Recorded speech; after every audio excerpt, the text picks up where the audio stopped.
You and your siblings sit and listen to your parents punish you for disrespecting your elder sibling.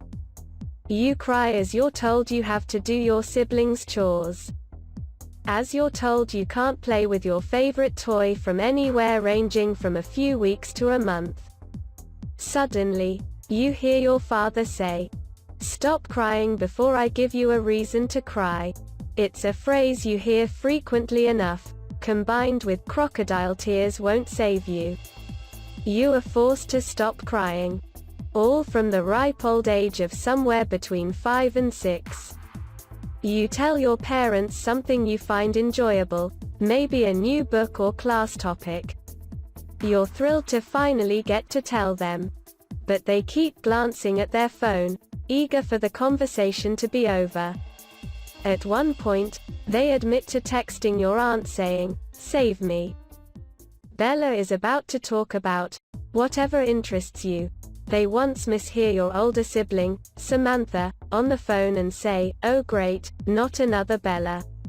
You brush it off. After all, you did bother them while they were watching their show or doing something for themselves. Yet, it happens more than once. You get your grade reports today. And luckily you get to see it before your parents do. Unfortunately, you have grades subpar with their expectations and you know they'll be upset.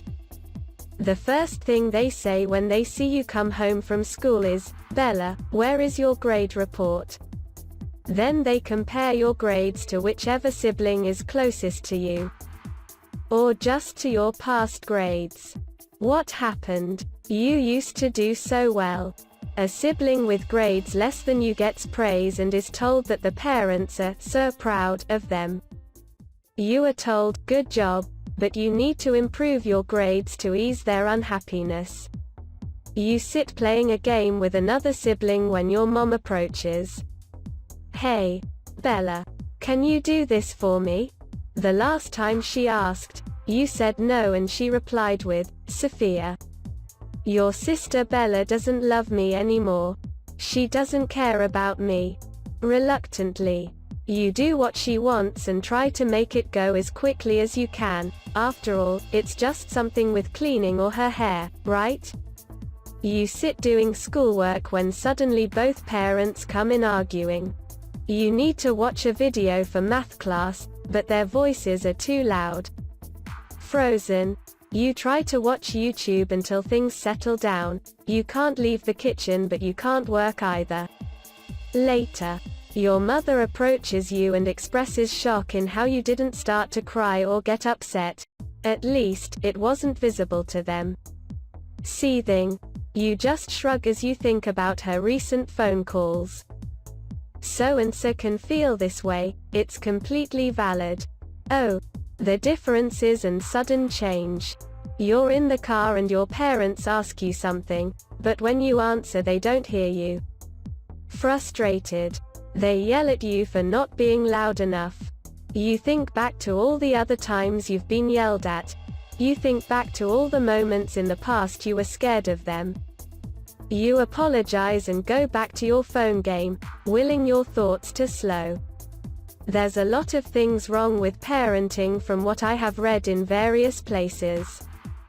Parents who know their child is scared of them do nothing to change. They don't bother asking to better understand why their child jumps whenever they are around. They don't bother asking why their child visibly jumps at every single sound.